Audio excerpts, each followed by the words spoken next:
If you think you can do a thing or think you can't do a thing, you're right. Henry Ford. My guest on this episode of Passing the Torch is United States Air Force and Dr. Colonel Valerie Sams. She is a general surgeon in Cincinnati, Ohio, and is affiliated with the University of Cincinnati Medical Center. If her name sounds familiar, here's why. On January 2nd, 2023, when many football fans were watching the game between the Buffalo Bills and the Cincinnati Bengals, Colonel Valerie Sams, an Air Force surgeon, was on call at UC's Health University of Cincinnati Medical Center, not knowing what she was about to face. That night, Buffalo Bills safety Damar Hamlin's heart stopped during the game, and he was immediately rushed to the hospital and directly into Colonel Sams' care.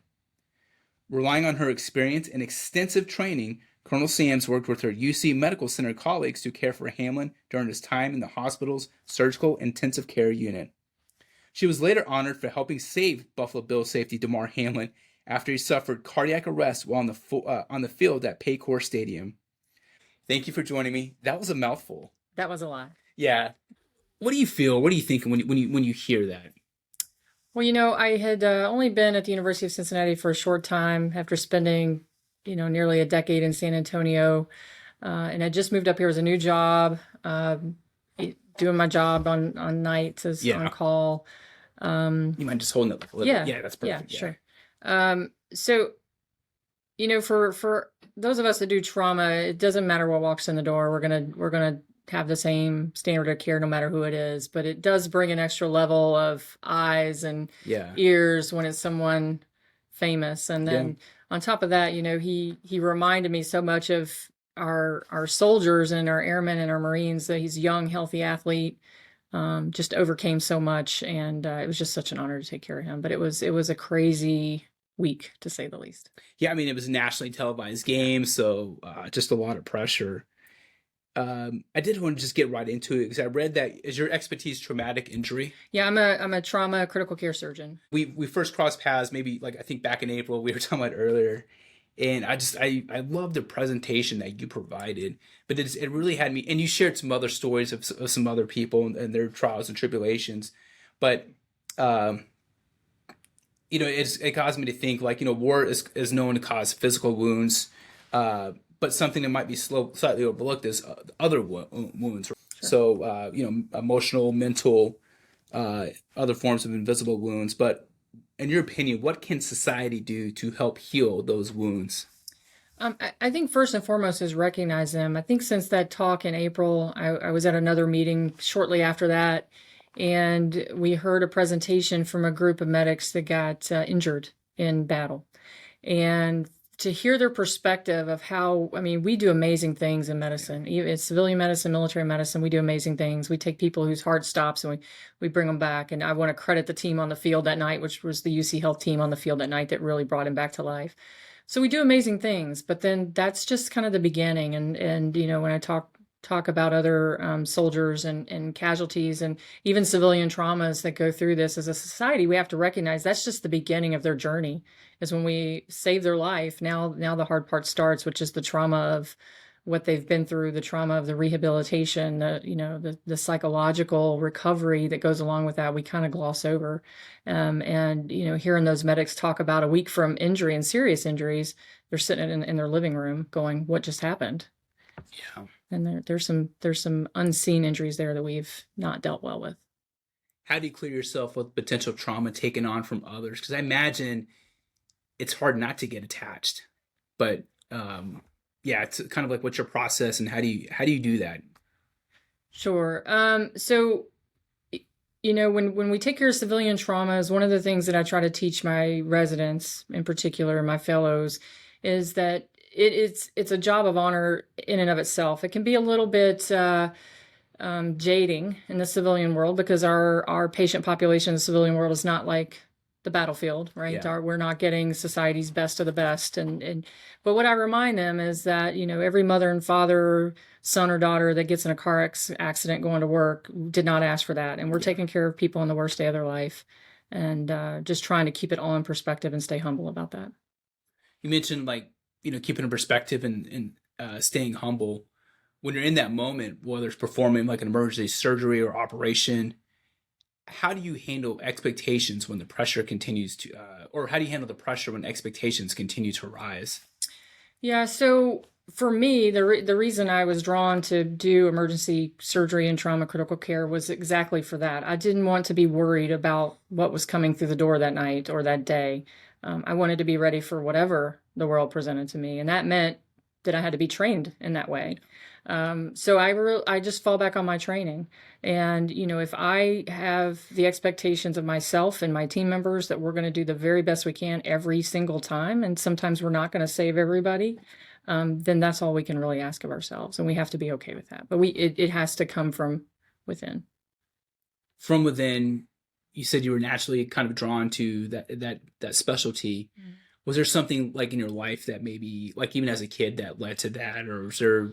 I wish I had some great story. Yeah. I mean, I as like any other kid had, watching MASH. Yeah, well, my favorite show of all time, the best show of all time.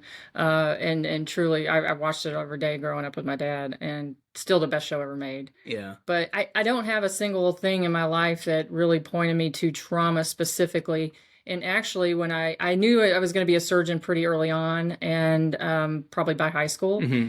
But it really wasn't until I got into medical school and started to do my rotations and that it really, really kind of hit me, because surgical critical care is not just the technical piece.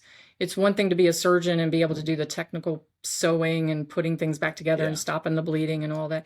But it's a whole nother level when you can take care of all the stuff that comes after, all the critical care and organ support and family support and social support that comes after that. So it really allowed me to be the whole person doctor, even though I was specialized.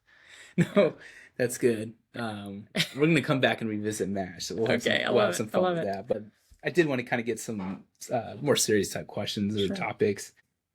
What's your process when you're feeling like overwhelmed or unfocused? Do you have, or lost your focus temporarily? Do you kind of have like a system or a pattern or a quote that's something that kind of like resets you and gets you back in the zone? Well, I know one of the things we practice in surgery is kind of like the timeout, the eyes on me. When we operate in an environment of kind of controlled chaos in general, our trauma resuscitation room in the emergency department, the operating room, it's all fairly chaotic when you're trying to save a life. So you get a little bit used to that, but then there does come a time when it tips over to chaos that then gets in the way of saving the life. So I do practice the timeout, and one of the quotes that I like to say when I'm trying to get the room under control is, "Let's pretend like we've done this before." Nice. Yeah. No, that's good. Where does that come from? I don't know. I think just somewhere along the way, there was probably a really chaotic environment where I said, "We act like we've just never done this before," and then that just kind of became a thing, I think.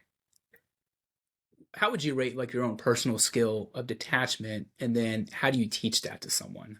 Or if you're teaching like a bunch of new, residents or first year, doctorate students or whatever, but how do you do that? Yeah, I think for me and probably what I try to role model for my trainees is, again, rely on your training in the moment, because the emotions can get high. The stress can get high. So just fall back on your training, be confident in your skills, do what you need to do. But then at the end, don't be afraid to hug the family, hold a hand, cry, and that's all okay. And that it's not a negative thing. That's good. I appreciate just being like just open and honest about that and vulnerable, because I think sometimes people always I get why people always want to be stoic in the moment and poised, but we're all human, and sometimes let's just cry it out, right? Yeah. Do you ever have any internal doubt, or how do you shut down internal doubt and negative chatter during critical moments? Yeah, every day, and not to get on a whole other tangent with imposter syndrome, but it is something. Do it. Yeah, it is something that affects particularly physicians, I think, but probably other high stress career fields where you look around, you're like, I can't believe they're trusting me to do this. I need an adult. Yeah, who's watching over me and making sure I'm doing this right. But again, I think just holding myself to a standard that if I'm not going to rest in the comfort of a mundane job, I'm going to do a job that requires me to stay up on the latest technology, the latest medicine, the latest science. And that's going to continue to push me to stay the best that I can be. So I think for me, that's how I kind of push out the imposter syndrome when it starts to creep in.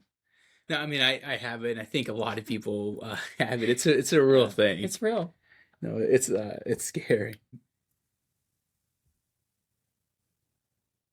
I have some random miscellaneous questions. Sure. Like, there's not really any rhyme or reason. There is one more medical question, but I just kind of, Okay. I guess two more. But yeah, there's no rhyme or reason. Um, how would you rate your skills at the board game operation? Oh, terrible. I was terrible at the board game operation. But I'm also a trauma surgeon. So I will say I don't wear the magnifying, a lot of surgeons that work on really intricate things wear the magnifying goggles. I haven't worn those since I was in training.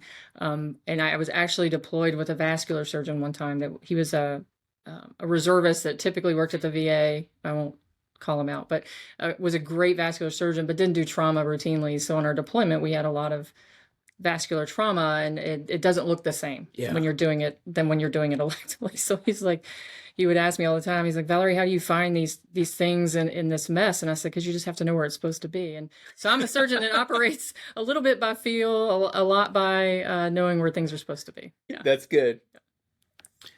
If you were a character on the show, or which character on the show MASH do you most identify with? Oh, definitely Hawkeye. Hawkeye. Yeah, Why? yeah, for sure. Because I think he was he was just great with morale, obviously, but he was also very, I don't relate to any of them in terms of not wanting to be where they were, but I understood that. But I think he was just so dedicated to his craft, and he was so passionate about taking care of the patients. Yeah. And you saw that in him. My favorite character on that show was Colonel, I think, Potter. Yeah, and the reason, like, because I used to watch MASH with my stepdad fought in Vietnam, so like they're just, and I think that show actually centered on the Korean War, right? Yeah, but I would watch it, but there's a lot of semblance, but and so I'd watch it every day after school with him because we watched the reruns. Yes. But with Colonel Potter, I remember I always liked his character because in the summer times I was allowed to stay up till midnight, right, in the summer. And I remember I used to watch Nick at Night, and one of my favorite shows was Dragnet. Oh yeah, Potter was on. Yes, he was one of the main Webb, and I think Gannon. I think he played the character Gannon, but they were the two main detectives on that show, and it was in black and white. And every time I see, but that's what I think about whenever I saw him. Yeah. It's like he was on Dragnet. None of that has anything to do with anything, but it's just a random thing. Greatest show of all time. You can't not talk about it. Yeah.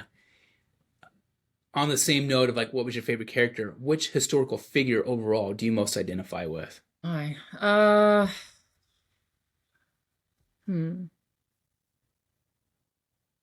gonna think about that one for a second. Okay, we can come back to it. Yeah. I mean, there are lots of people that probably people don't know, but when you read a little bit about, the birth of surgery, the birth of war surgery. It truly just pioneers in those fields that I hope that I can just live up to their standards. I'm not sure there's one of them, but there was definitely a generation of them that really led the way in what we do today for combat casualty care. I think about like the Civil or even the Revolutionary War, where, especially just with the invention of like just with gunfire, or even the Civil War, and just like what those field doctors must have seen and went through, and it's crazy. Yeah. Do you know like who's considered like the birth of war surgeon, or is there or kind of like a founding person? I was curious if you knew. I didn't know. Yeah, I mean there's tons of books out there, but I just rewrote. I just wrote a commentary on a chapter for Churchill wrote a book, and he really compiled like letters from the war.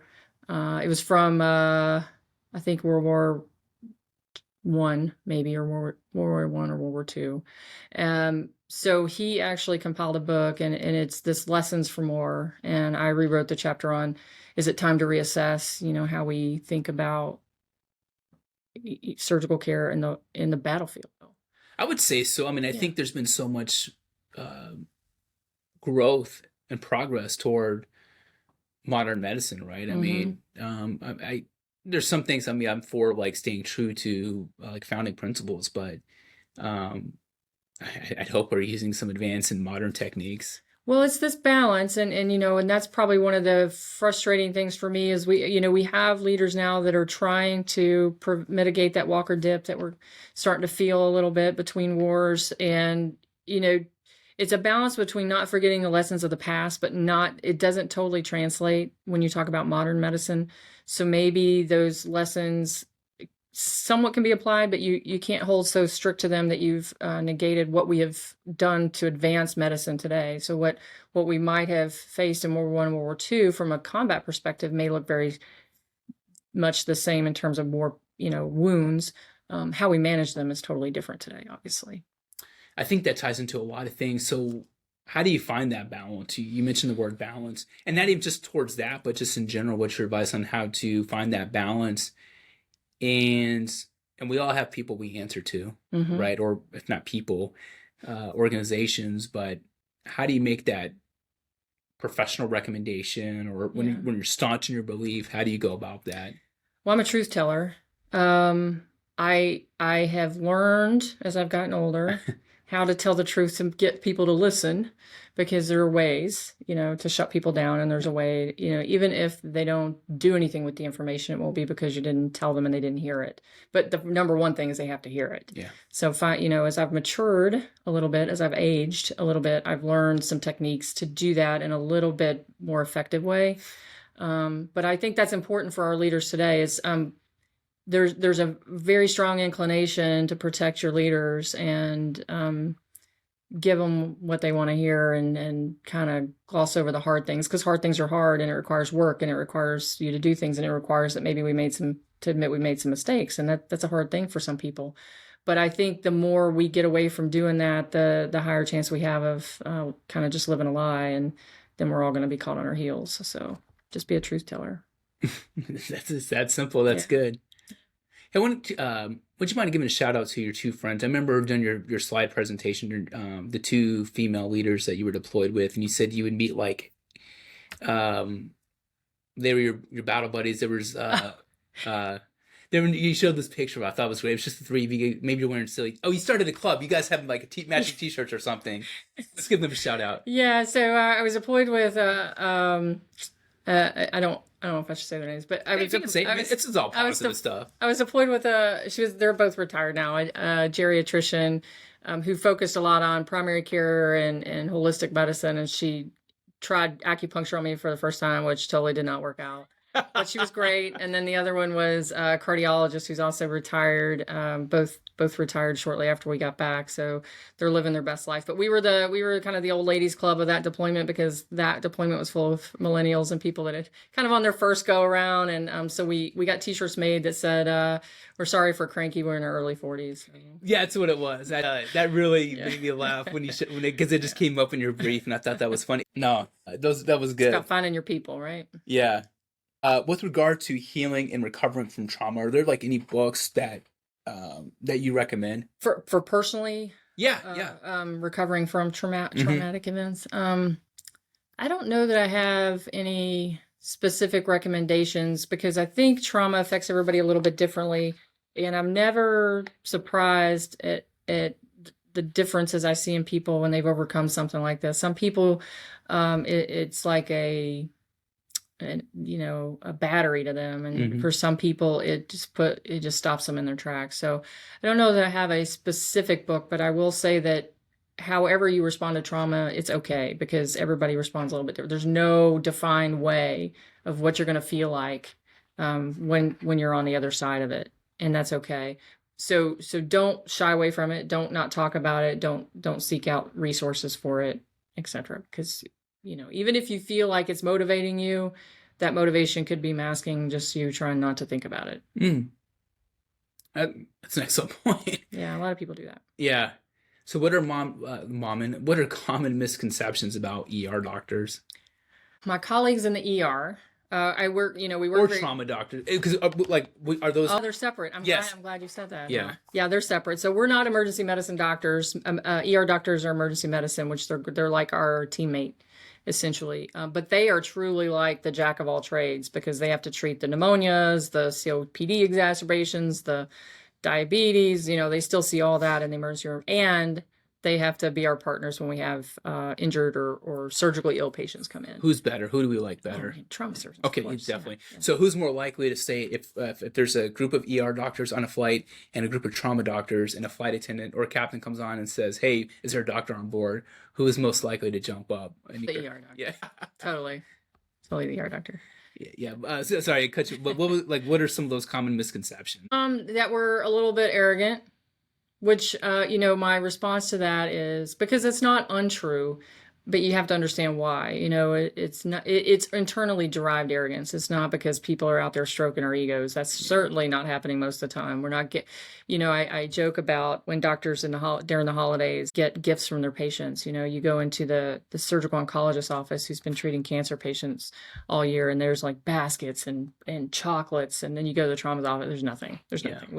But the arrogance comes from within because you think of what we have to do. I mean, we have these people that don't get a choice. They show up in our emergency room and they're putting their entire life in our hands. So it's just the sheer magnitude of the expectation that requires us to be a little bit confident in what we do.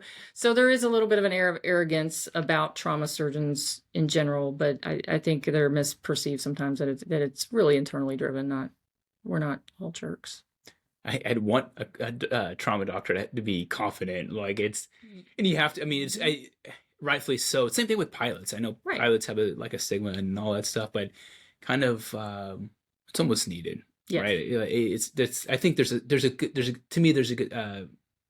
such a thing as good arrogance, and confidence. But no, that's I like the idea I like you just kind of separating difference between trauma and ER doctors. And how'd you like that question about the airplane? Because I was when I was doing my research, that's when it dawned on me, like, oh, there's a difference here. Yeah. Because I'm an intel guy by trade, and I've had people, all intel's the same. It's like, man, it's so much, it's so different. There's so many different things. Like, it's a difference. But when I was just researching, reading more about you, learned about the difference between trauma versus ER doctors, and then I thought of that airplane question. I thought it'd perfect. I thought it'd be funny. I have got up a few times, but usually I'm not the first one up. Usually, because what I can do for you is not on this plane. So yeah. Last question: if there was a giant billboard that you could place anywhere in the world with your message on it for the world to see, and everyone has to read it, where would you want that billboard to be? And what would you want your message to say? Golly, one billboard in one place with one message. Yeah, you can put it wherever you want, and everyone has to see it. Everyone has to see it. It's part of their their residency. It's part of their requirement. It's part of their checklist. Yeah.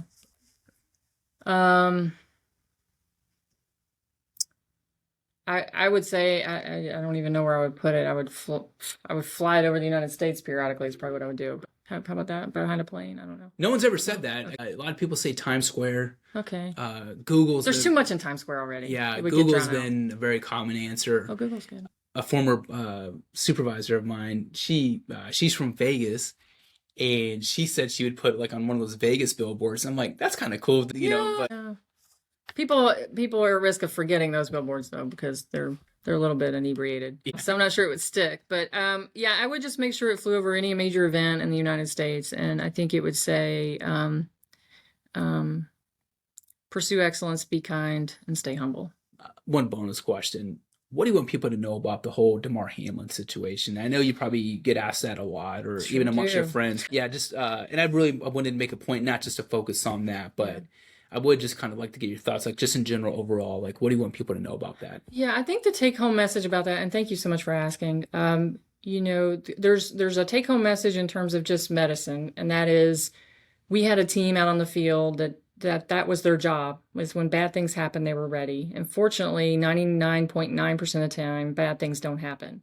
But that didn't mean they weren't ready when it did. That 0.1% of the time, they had the worst thing happen, which was a cardiac arrest. And they sprung into action just like they had practiced and just like they were trained to do. It fell back on their training and resuscitated him right there on the field. So by the time he got to me in the emergency room, his heart had restarted. And then everything from there, that for when I took care of him the rest of the week in the emergency room and in the critical care unit, was all about my training. And I've taken care, not just in COVID, but even before COVID. As a critical care doctor, you do a lot of management of people with lung failure and heart failure and those sorts of things. So again, falling back on my training. And the other take-home message here is that it is such a benefit to both the civilian healthcare system and the military healthcare system that we have partnerships like we do. I'm an active duty trauma surgeon that works in a civilian trauma center to sustain my skills. All my partners that work there sustain their skills there because they do it every day. And that way, when we're called to take care of the Damar Hamlins or the Ryan Davises or the Clint Trials of the world, we're ready. And there is no substitute for that. You can't simulate your way through it. You can't read your way through it. You have to do it, and you have to exercise that muscle memory. So it was just a full-on example of what all that means. Ma'am, did you have any parting shots or parting thoughts that you want to leave people with? No, I would just say, don't, I just see a lot of people kind of resting on the laurels after COVID. Don't forget the lessons we learned from COVID with pandemics and bad situations. Don't forget that we just got out of a 20-year war that looks very different than what our future war may look like. We're hopeful that it never happens, but hope is not a plan, and preparation is the only thing we can rely upon. So it's nice to have a little breather after 20 years of war, but let's not get complacent, and let's remember why we do what we do. Perfect. I want to end on that note. Yeah? That was well said. That's a gem right there. All right. Ma'am, thank you so much for doing my podcast. Thanks for taking time out of your busy schedule and just for sharing a little bit more about you and just your thoughts, and then just talking about Damar Hamlin. But this means a lot to me. Thanks for being so flexible, so approachable. You're awesome. Oh, thanks. Thanks so much for having me.